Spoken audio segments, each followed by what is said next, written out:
ډیرو درنو او قدرمنو لیدونکو او اوریدونکو السلام علیکم ورحمت الله وبرکاتو. زه نصیب لیوال یم او کمره کې را سره زیارت خان توتا خیل دی. درنو لیدونکو او اوریدونکو دا په ځانګړي مرکه باندې پیل کوو. دا ځل زموږ سره په ځانګړي مرکه کې د خوست د ښځو چارو رئیسه اغلې شافیه نورزی دی. نو نورزی صاحب تاسو ته په ځانګړي مرکه کې هرکلی کوو. مننه ژوندی اوسئ. تر ټولو د مخکې خپل سلامونه د غرغښ تلویزیون قدرمنو لیدونکو ته وړاندې کوم او تاسو نه نړۍ مننه چې موږ د ځانګړي مرکې ته دعوت کړلو او موږ ته مو وخت راکړو تر څو چې د خپل زړه خواله د تاسو د تلویزیون له لارې د خپل خلکو سره ډېره مننه. دا چې تاسو سره ډیر خلک بلد دي ځکه تاسو ډیر وخت کې چې د خوست د ښځو چارو رئیس په صفت دنده ترسره کوئ، نو که اوریدونکو لیدونکو ته خپل معلومات ورکوي تاسو زده کړې چیرته کړي دي او لومړی دنده مو چیرته پیل کړې ده، نو که پیل د دې نه وکړو. ډیره زیاته مننه. لکه څنګه چې تاسو ویل شاید ډیری لیدونکي د ما سره بلدیت ولري. شافیه نورزی یم، د خوست اوسیدونکي یم او خپل تحصیلات مې په کابل کې ترسره کړي دي. د سراسیاب د نسوانو د لیسې څخه فارغه شوې یم. د هغې د فراغت نه وروسته د نیما انسټیټیوټ د وکلن اداره او تجارت په برخه کې مې خپلې زده کړې ترسره کړي دي او کله مې چې خپل دوه کلنې زده کړې ترسره کړلې دې ته لیواله وم تر څو د لسانس او ماسترۍ تر کچې پورې خپل تحصیلات ورسوم او خوشبختانه د نیما انسټیټیوټ د لارې د بانک جهانی په حمایت موږ ته یو چانس راکړل شو تر څو د دنیا پوهنتون ته د سکالرشپ شاګردانو په حیث تکړه زده کوونکي چې په کادري نمرو باندې فارغ شوي دي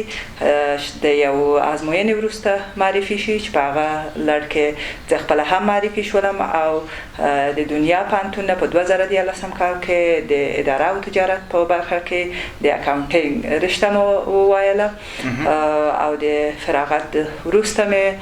لومړی دنده د یوې انټرنیشنل مؤسسې سره د سنټرال ایشیا انسټیټیوټ په نوم باندې د پروجیکټ منیجر په حیث پیل کړله چې تقریبا 4 کاله د دوی سره په همدې دنده باندې د میرمنو په برخه کې چې هغه د سواد زده کړه کورسونه او حرفي کورسونه د کمپیوټر او ساینسي مضامینو کورسونه او داسې نورې برنامې وي د میرمنو لپاره پر مخ مو بیولې او د هغې نه وروسته د بلې لوکل انجو سره چې د سنټرال ایشیا انسټیټیوټ سره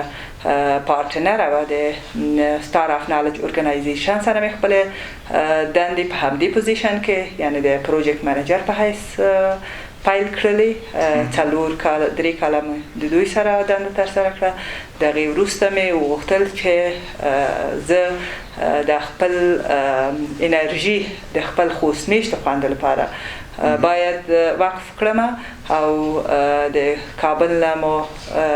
د خوست په لور رامخه کړله او دلته مې د ټیلو یا د لیژن آفس مؤسسې سره د هغه په حیث د فوکل پاینټ او سرویر په حیث د یوې برنامه چې د عدالت په نوم هغې سره مې کار پیل کړلو د 1 کال لپاره د دوی سره وم. هغې نه وروسته بیا د دولتي ارګانونو ته مې مخه کړله چې لومړی دنده مې په دولتي ارګانونو کې د ټاکنه خپلواک کمیسیون سره د ټرینر په حیث او د هغې نه وروسته بیا د ولایتي کمیشنر په حیث د شکایاتو د کمیسیون سره مې دنده ترسره کړه او بالاخره د یوې آزادې سیالۍ د لارې وتوانېدم چې د خوست ښځو چارو ریاست دنده اشغال کم او دا درون مسئولیت را په غاړه شو. ماشاءالله چې رئیسه صاحب رښتیا هم ډېرې دندې مو ترسره کړي دي، نو کیدای شي د دندو نه ډېری کسان خبر نه وي، نو تاسو رښتیا هم با استعداده یې او تر اوسه مو ډېر کارونه ترسره کړي دي. نو څه علت شو چې تاسو د ښځې چارو ریاست ته زړه ښه کړلو او وختاً مو چې د ښځو چارو رئیسه شئ؟ کله چې زه خوست ته راغلم او دلته مې د میرمنو د ژوند حالاتو ته یو نظر اندازي وکړه زه هم د هماغې میرمنو د جملې څخه یم چې په دې ټولنه کې خپل دردونه او غمونه مزغملي دي نو تصمیم مې په دې ونیولو چې زه باید په داسې یوه دنده وګمارل شم او یو داسې مسؤلیت واخلم چې په واقعي ډول وکولی شم په مستقیم ډول میرمنو لپاره خدمت وړاندې کړم او د خپل دردیدل خوندو لپاره د یو درد لپاره درمان شم ځکه کله چې مونږ نړۍ ته ګورو په 21مه پیړۍ کې لا هم د مونږ خویندې په داسې حالاتو کې ژوند کوي چې هغه واقعا دردونکي حالات دي دا منم چې تغییرات او بدلونونه ډیر زیات راغلي دي هم که د نور نړۍ په پرتله وګورو د اسلام قوانینو ته راجع وکړو د دولت قوانینو ته راجع وکړو لا هم د مونږ خویندې په تورتمونو کې ژوند کوي نو ما وغوښتل چې زه په مستقیم ډول د دوی سره مخاطب شم او وتوانم شم چې د دوی لپاره یو خدمت ترسره کړم که فکر وکړو د ښځو ریاست په برخه کې ډیر وظایف دي چې ډیر ستونزې دي مشکلات دي ننګونې دي او قضیې دي نو د قضیو ته یا د ننګونو ته تاسو په کوم نظر ګورئ یا تاسو تر اوسه پورې ننګول شوي نه یا تاسو د ستونزو سره مخامخ شوي نه واقعیت کله چې انسان یو مسؤلیت په غاړه اخلي هر مسؤلیت خپل خطرونه ننګونې هم لري او بیا هغه هم په داسې یوه ټولنه کې چې موږ تاسې په هغه کې ژوند کوو د ښځو چارو ریاست با وجود د دې چې یو پالیسي سازه ریاست دی او همیشه پالیسیګانې جوړوي اجرایه نه لري صلاحیتونه نه لري هم بیا هم د میرمنو په برخه کې په بل خصوص د دوی قضایاو ته په رسیدګۍ کې ډیر زیات کارونه موږ ترسره کړي دي ننګونې شتون لري شاید که واقعیت وایم داسې مسایل هم رامنځته شوي چې حتی موږ تهدید شوي یو شخصا ما ته زنګونه راغلي وي تلیفونونه راغلي وي هم ما په اول سر کې ویل کله چې موږ دې دندې ته راتللو دا هر څه موږ لیدل نو زه غواړم چې د خپل خوند لپاره یو سپر واوسېږم دا ننګونې به هېڅکله موږ مات نه کړي او د ننګونو سره به زه انشاءالله مبارزه کوم په ګډه د ورونو او خویندو په ملګرتیا او دا ننګونو ته به ماتې ورکوو نو موږ د ننګونو سره مخامخ یو د ستونزو سره مخامخ یو نه تنها د قضایاو په برخه کې بلکې په اجرایه برخه کې کله چې د ښځو غږ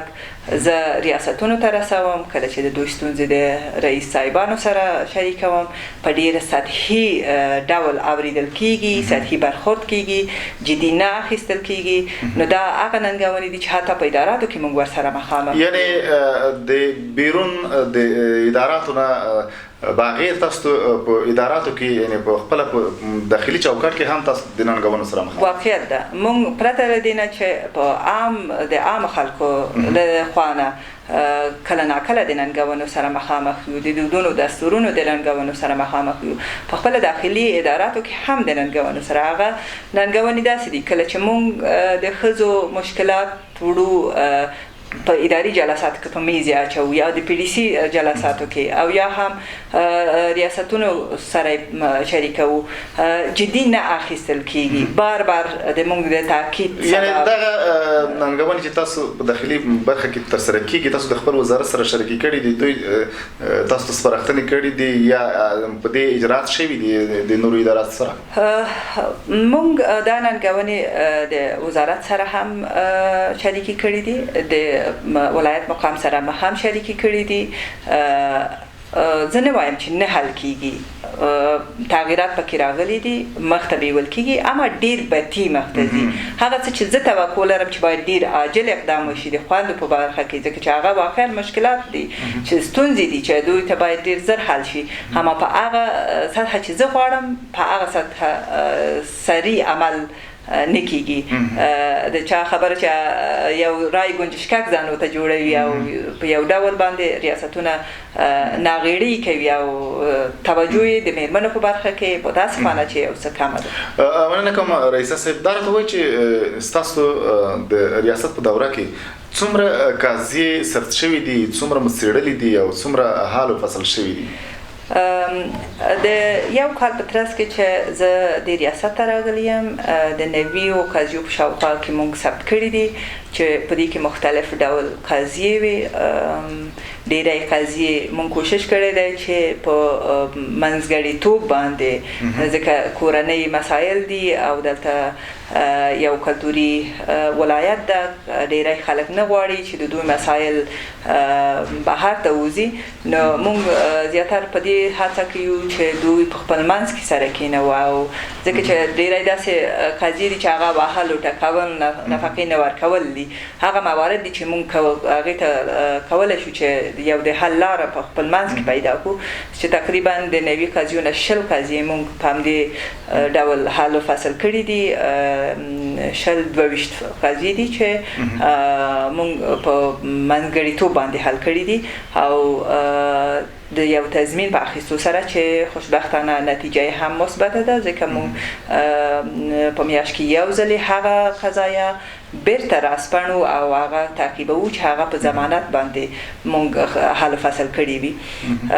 14 فرار منزل مو درلود چې په دې کې 9 قاضي په منځګړیتوب حل فصل شوي دي، د یو قوي تضمین په اخیستو سره بیرته خپل کورنۍ ته هغه مېرمنې تسلیم شوي دي او خپل عادي ژوند ته دوام ورکړی، او باقي مانده هغه قاضي دي چې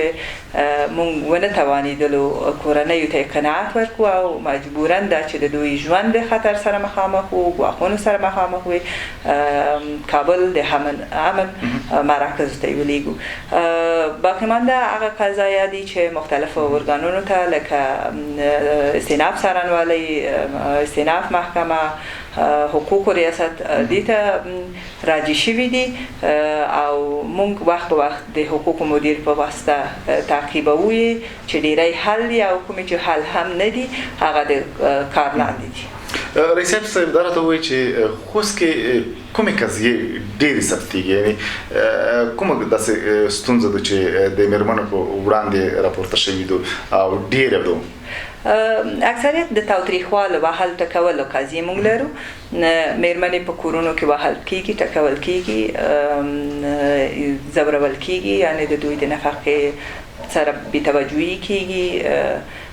متاسفانه په ډېر خواشینۍ سره ویلی شم چې د ښځې تاوتریخواله د ښځې په وړاندې ډېر زیات ده. اکثریت مېرمنې چې راځي دلته د خپلې خوښې او اندرور نه په خسرګنیو کې موږ ته شکایت کوي چې دوی ښه برخورد نه ورسره کوي، ښه چلند نه کوي، نو دا قضیې موږ سره ډېر زیاتې دي. ځینې خلک دا خبرې کوي چې خوست کې قضیې زیاتې دي خو پټېږي، یعنې سپړل کېږي نه، یا د کلتوري محدودیتونو له امله یا نور بېلابېلې ستونزې وي. نو تاسو هم په دې برخه کې خپله هڅه کړې ده چې هغه قضیې چې رښتیا هم په ځینې سیمو کې پټېږي او تاسو ورباندې کار کړی وي او رسپړلي مو وي او یا عامه پوهاوی مو ترسره کړی وي تر څو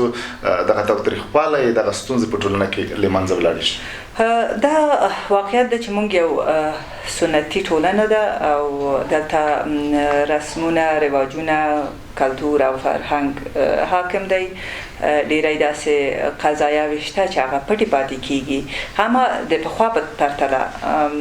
د قضایاو راسپړل او د مېرمنو مراجعه عدلي و قضایي ارګانو ته بالخصوص د ښځو چارو ریاست ته ډېر زیات شوی ده. که موږ د 1998 کال قضیې د 1999 سره پرتله کو، یعنی 1999 کې موږ 65 قاضي درلودي، اما په 1998 کې موږ 90 قاضي درلودي، یعنی تقریبا دو برابر شوي دي، یعنی زیاتې شوي دي یا کار او د ما په هان دا نه ده چې تاوتریخواله زیات شوی دی. ډېری خلک وایي چې تاوتریخواله زیات شوی، نه، تاوتریخواله نه ده زیات شوی، پوهاوی زیات شوی دی. مېرمنې په دې باخبرې شوي دي چې د دوی حق څه دی. دلته یو ریاست شته د ښځو چارو ریاست په نوم، او ترڅنګ نور عدلي او قضایي ارګانونه شته چې دوی هغې ته مراجعه کوي. نو داسې قضیې شته. دا نن هم زه په یوه قضیه باندې لګیا یم چې تقریبا هغه د حل سرحد ته رسېدلې ده. یوه کونډه مېرمن ده چې د هغه هغه کوم امتیازات چې د شهید خاوند نه دي ته رسیږي هغه لیورو ترې اخیستله دوی خپل ځانونه په زور وکیلان کړي وو او دې ته بیا د امتیازات نه ورکول چې موږ د مربوطه ولسوالۍ سره تماس ونیولو ولسوال سره امنیه قمندان سره قومي مشرانو سره تلیفوني یعنې دې موږ ته هیڅ نه ده عارضه شوي صرف موږ د تلیفون د لارې د چا د خولې خبر شو او د تلیفون شمېره او نوم او ادرس مې پیدا کړلو او موږ د تلیفون د لارې دا مسله حل کړله چې دا نن هم په ولسوالۍ کې په همدې باندې دا فعلا چې موږ تاسې دلته ناست یو روانه ده بحث روان ده تر څو د امتیازات د دې په نوم شي او ما د ولسوال سره د شهداو معلولینو عامر سره دوی سره خبرې کړې دي تر څو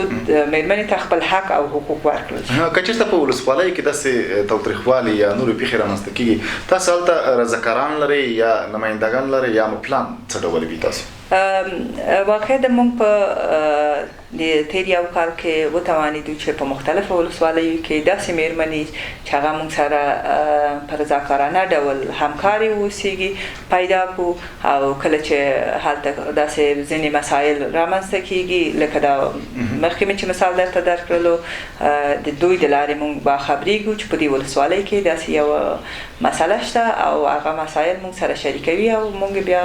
خپل اقدامات او اجراءات رئیس صاحب بله موضوع ته راځو ډېری مېرمنې شکایت کوي چې موږ په ښار کې خوندي ځایونه نه لرو یا د پیادارونو باندې اوسېږي لکه تېره ورځ موږ یو ریپورټ هم درلودلو نو د ښځو لپاره تاسو په کومو برخو کې کار کړی دی یا دا پروګرامونو ته هم لاسرسی لرئ که نه؟ واقعیت ده چې متاسفانه د مېرمنو لپاره په ښار کې مناسب د ناستې ځایونه شتون نه لري د مسایلو ته د موږ ریاست متوجه شوی ده او متوجه ده او کار مو هم پرې کړی ده موږ ما مخکې وویل چې یو پالیسي جوړونکی ریاست یو د ځایونو تثبیت یا په هغه باندې د جوړښت مصارف دا د موږ د توان نه پورته خبره ده اما موږ همیشه د خوند مشکلات مربوطه اداراتو ته وو د ځایونو تثبیت او د هغې د تنظیم چارې د ښاروالۍ په غاړه دي چې ما د سرپرست ښاروال صاحب سره په دې باندې ناسته کړې ده تقریبا په فعلي حالت کې موږ 15 ځایونه د ښار په مختلفو ساحو کې په نښه کړي دي تر څو په هغه کې داسې کوچني سیوري چې په هغه کې به د اوبو د تشناب او د ناستې د ځای امکانات شتون ولري په نښه کړي مو دي او پرون ورځ هم ما د ښاروال صاحب سره په همدې مسله باندې بحث وکړل لیدنه مې ورسره وکړله چې دوی وویل چې موږ د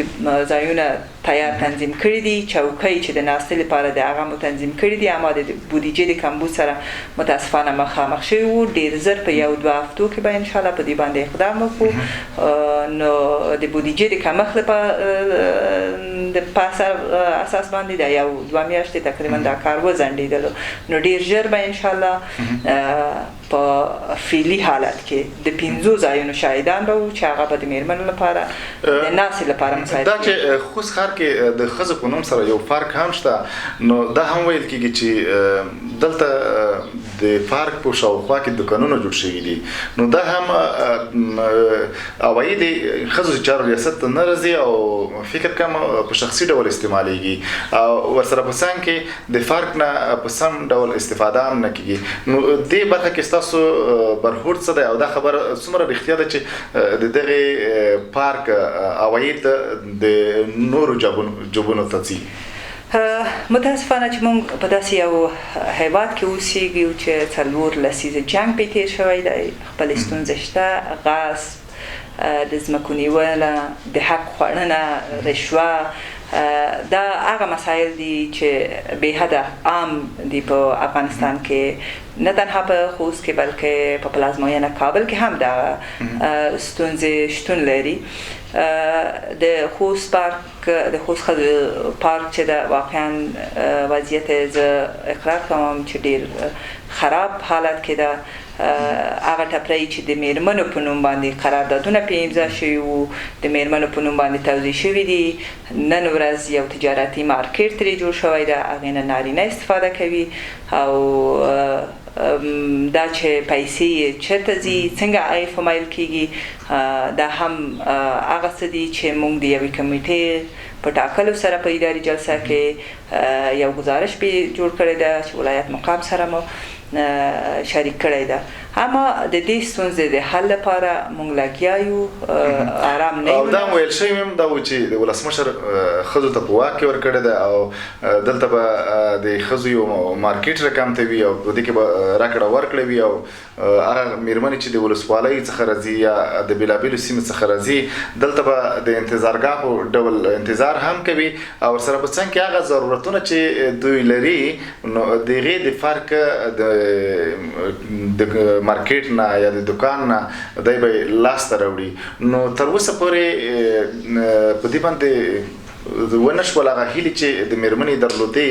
پوره نه شولې. نو تاسو اقدام څه ده او دا به په واقعیت همدا ډول دغه انځور چې ما وکړم دا به په واقعي ډول عملي شي او که همداسې به پاتې وي؟ ډیره زیاته مننه. هغه څه چې تاسو ویل واقعیت ده. د دې پارک لپاره میرمنې ډېرې هیلې لري او انشاءالله دا هیلې به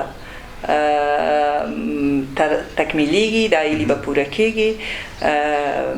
د دې پارک لپاره د ښځو چارو ریاست یو جامع طرحه جوړه کړې ده چې په دې طرحه کې به